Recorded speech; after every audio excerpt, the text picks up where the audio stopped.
The rain fell hard that night, turning the city into a blur of wet streets and foggy lights. Eli pulled his thin jacket tighter as water dripped from the edge of the highway bridge above him. At 17, he had called this spot home for almost 8 months now. His bed was just cardboard boxes flattened out on the dry patch of dirt, with a sleeping bag that still smelled like the thrift store where he'd spent his last $5. As cars zoomed overhead, their tires made a soft whooshing sound that Eli had learned to find calming. The smell of wet concrete mixed with the greasy scent from the burger place down the block. His stomach growled, reminding him that he hadn't eaten since morning when a kind lady at the coffee shop had given him a day-old muffin.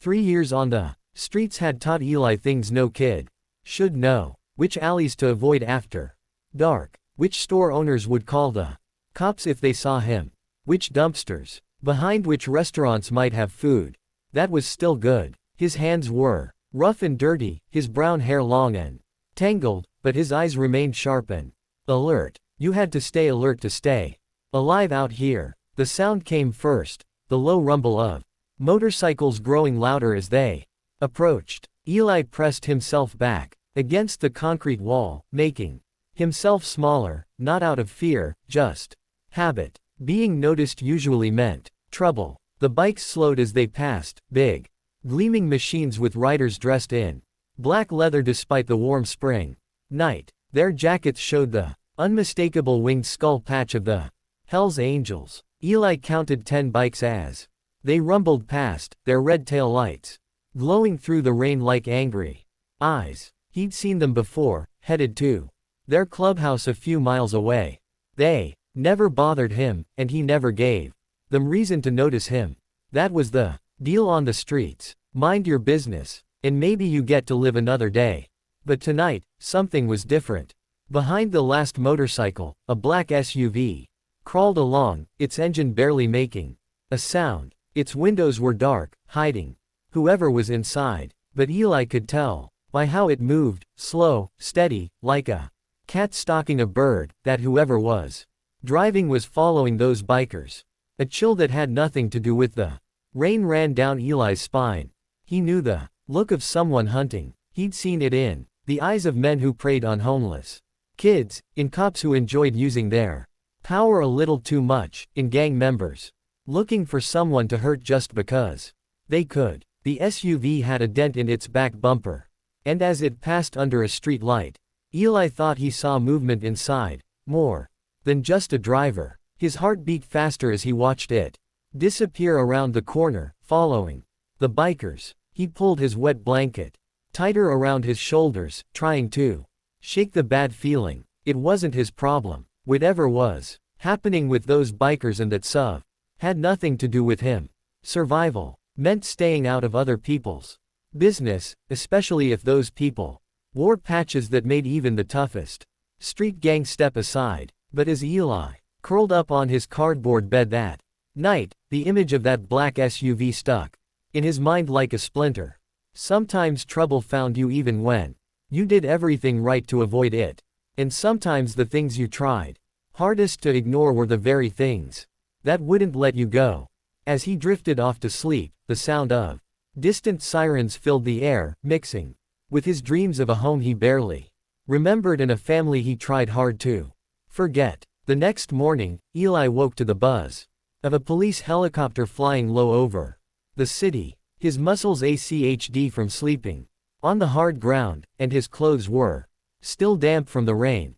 As he walked toward the corner store, where the owner sometimes let him use the bathroom, he saw the news on a TV in the window. A little girl was missing. 7-year-old Lily Blackwell disappeared from her bedroom last night, said the news lady with perfect hair. Police believe she was taken through her window while her mother slept in the next room.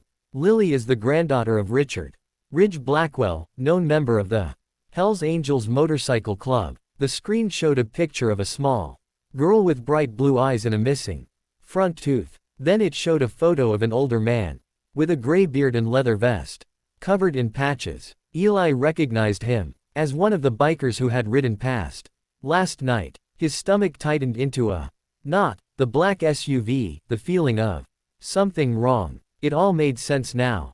All day, Eli couldn't stop thinking about the little girl. At the soup kitchen where he got lunch, everyone was talking about it. Some said it was a fight between biker gangs. Others said the Angels would handle it themselves. No police needed. They're offering $10,000 to anyone with information, said an old man with a scraggly beard. But who's going to talk to cops about the Angels? That's asking to get yourself killed. $10,000. Eli's mind raced with what he could do with that money. A real place to stay. New clothes, maybe even a bus ticket out of this city, away from the memories that haunted him, away from the warrant in Nevada for the fight that wasn't his fault, the one that had sent him running in the first place. But coming forward meant questions. Where do you live, kid? Why are you on the streets? Got any ID? And once they ran his name, they'd find out about Nevada, maybe even about the foster homes he'd run away from before that. That night, Eli couldn't sleep. Every time he closed his eyes, he saw the little girl's face from the news. She reminded him of his sister, Mia. Same blue eyes, same smile. With missing teeth. He'd promised to protect Mia once, long ago, before their mom's boyfriend started hitting them. Before the state took them away, before they got split up into different foster homes. Before he failed her. The next morning, police cars circled the neighborhood. They stopped people on street corners, showing them pictures of the girl. Eli ducked into an alley when he saw them coming. His heart pounded in his chest like a trapped bird. By the third day, the girl's face was everywhere. On store windows, on light poles, on the sides of buses. The reward had gone up to $20,000. But there was something else, too. Black motorcycles roared through the streets. At all hours, men in leather vests gathered in tight groups, talking in low voices. The Angels were hunting. That afternoon, Eli saw the black SUV. Again, it was parked outside an old warehouse in the industrial part of town. The same dent in the back bumper.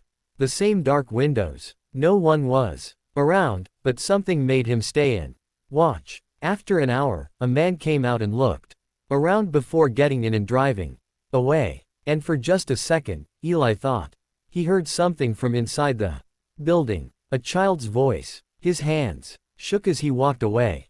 He had three choices now. Go to the police and risk his own freedom. Go to the Angels and risk his life. Or walk away and risk his soul. As the sun set, turning the sky blood red, Eli felt the weight of the little girl's life in his hands.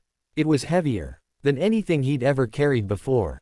That night, Eli crept toward the old warehouse, each step feeling like he was walking straight into trouble. The moon was hidden behind clouds, making the shadows deeper and darker. The only sounds were the distant hum of traffic and his own heart beating in his ears. The tall chain-link fence had a hole cut in it big enough for a person to slip through. Eli's hands trembled as he pushed aside the loose metal and squeezed through. The warehouse smelled of dust, old oil, and something rotten. Broken windows near the roof let in thin strips of light that cut across the concrete floor like silver knives. Eli moved slowly, staying in the shadows, his feet silent on the hard ground. Years of sneaking around to survive had taught him how to move like a ghost. A soft sound made him freeze. A whimper, like a hurt animal. Then a man's voice, angry and low. Shut up, kid. Nobody's coming for you now. Eli edged closer, hiding behind a stack of wooden pallets. Through a crack, he could see them. Three men and the little girl. She sat on a metal chair, her hands tied with rope, her face streaked with dirt and tears. She was small, even smaller than she had looked on TV, wearing pink pajamas with unicorns on them. One of the men paced back and forth, talking on a phone. We've got the kid. Tell them we want $500,000 by tomorrow night or they never see her again, the man said. Into the phone. He had a gun stuck in his belt, and a long scar ran down his face like a pale worm. Eli's mind raced. There were three men. They had guns. He had nothing. But the little girl lifted her head, and in the dim light, he saw her eyes. The same blue eyes from the photo, now red from crying. She looked right at the spot where Eli was hiding, like she could sense him there. And then she whispered one word that hit him like a punch to the gut. Help. Behind some empty drums, Eli found what he needed. Old rags and a bottle of cleaning fluid with a strong chemical smell. His hands shook as he stuffed the rags into an empty soda can and poured the fluid over them. One match. That's all he had. One chance. The explosion wasn't big, but in the quiet warehouse, it sounded like a bomb. Flames shot up from the far corner where Eli had thrown his makeshift device. The men shouted, two running toward the fire. The one with the scar stayed by the girl, pulling out his gun. Who's there? He shouted, his voice bouncing off the walls. Eli moved fast, staying low. The girl saw him coming and her eyes went wide. As the man turned, gun raised, Eli threw the only weapon he had, a chunk of broken concrete. It hit the man's hand, the gun falling with a clatter. The man lunged for Eli, but he was quick, ducking under his arms and racing for the girl. His fingers fumbled with the ropes on her wrists. I'm getting you out, he whispered. I'm taking you to your grandpa. You know my grandpa? She asked, her voice small and shaky. Before Eli could answer, a loud bang filled the air. Pain burst through his shoulder like fire. He fell forward, seeing the man with the scar standing 10 feet away, a second gun in his hand. The man pulled the trigger again, but this time there was only a dry click. The gun had jammed. Outside, the roar of motorcycles grew louder, like rolling thunder getting closer. The men shouted to each other in panic, "It's them. They found us." With his good arm, Eli pulled the girl behind a concrete pillar just as the warehouse doors burst open. Men in leather vests poured in, their faces hard with rage. Guns were drawn. Shouts filled the air. The girl trembled against Eli, her small hands gripping his tattered jacket. "Close your eyes," he told her, pulling her face against his chest. "Don't look." Blood soaked through his shirt from the bullet wound. The room spun around him. He felt cold and hot at the same time. The sounds of fighting seemed far away now, like they were happening underwater. The last thing Eli saw before his eyes closed was the girl's face looking up at him, no longer afraid, but worried. "For him, are you my angel?" she asked, her small hand touching his face. Then, darkness took him, quiet and deep like sinking into a black ocean. Eli woke up in a strange room with wood walls and the smell of leather and motor oil. His shoulder was wrapped in clean white bandages and a soft blanket covered him. For a moment he thought he was dreaming. It had been years since he'd slept in a real bed. "He's awake," said a small voice. Eli turned his head and saw her. The little girl, Lily.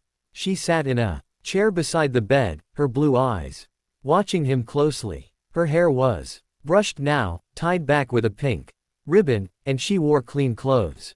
She looked like any normal kid, not like someone who had been tied up in a warehouse just days before. "You slept for 2 whole days," she said, swinging her legs back and forth. "Grandpa said you needed to rest so your body could fix the hole."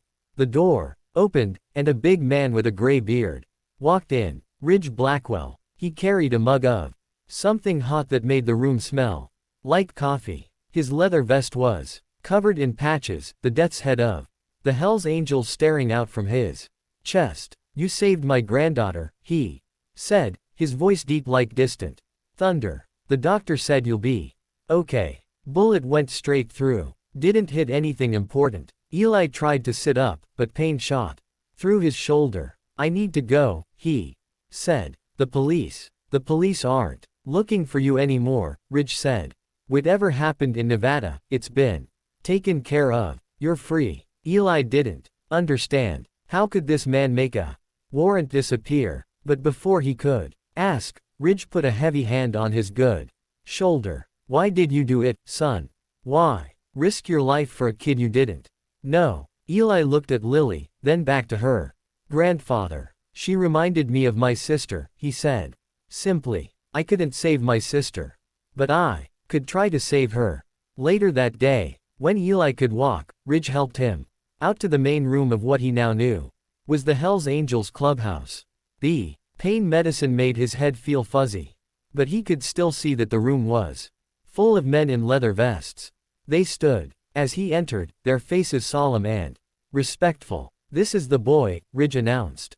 "The one who saved Lily when no one else could." To Eli's shock, Ridge Blackwell, the feared leader of the Hells Angels, got down on one knee before him. One by one, every man in the room did the same. Later, Eli would learn that there were 427 Hells Angels there that day from chapters all across the country. 427 of the toughest men in America, all kneeling to a homeless teen. In the old days, Ridge explained after, as they sat on the clubhouse roof, looking at the stars, a life debt was the strongest bond there was. You saved my blood. That means something to us. What happens now? Eli asked, the night air cool against his face. Now you heal, Ridge said. And then, you decide. There's a room for you here. A job at the garage if you want it. A family if you're looking for one. Below them, motorcycles gleamed in the moonlight. Inside, Lily was sleeping safely, her mother watching over her. The same stars that had looked down on Eli as he slept under a bridge now watched over him here. But everything else had changed. I never had a place to belong before, Eli said, his voice small against the vastness of the night sky. Ridge's laugh was soft, not mocking. Family isn't always blood, he said, looking out over the city lights. Sometimes it's who stands beside you when the world goes dark.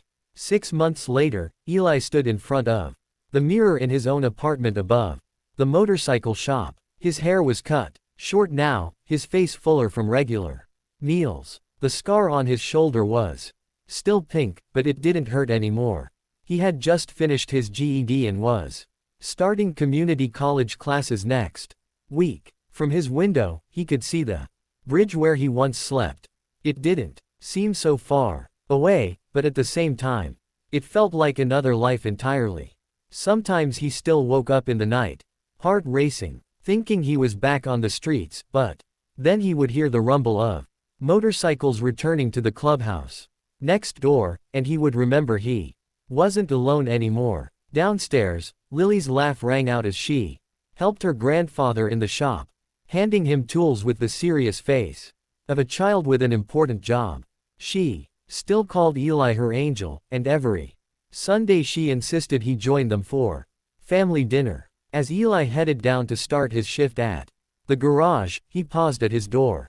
Pinned there was a small drawing Lily had made, a stick figure boy with wings, standing beside a little girl with a big smile. Below it, in wobbly letters, she had written, "Sometimes angels don't have wings. Sometimes they just have brave hearts." The boy who had once been invisible now stood tall, seen, and known.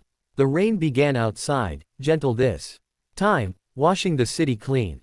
And Eli stepped out into his new life. The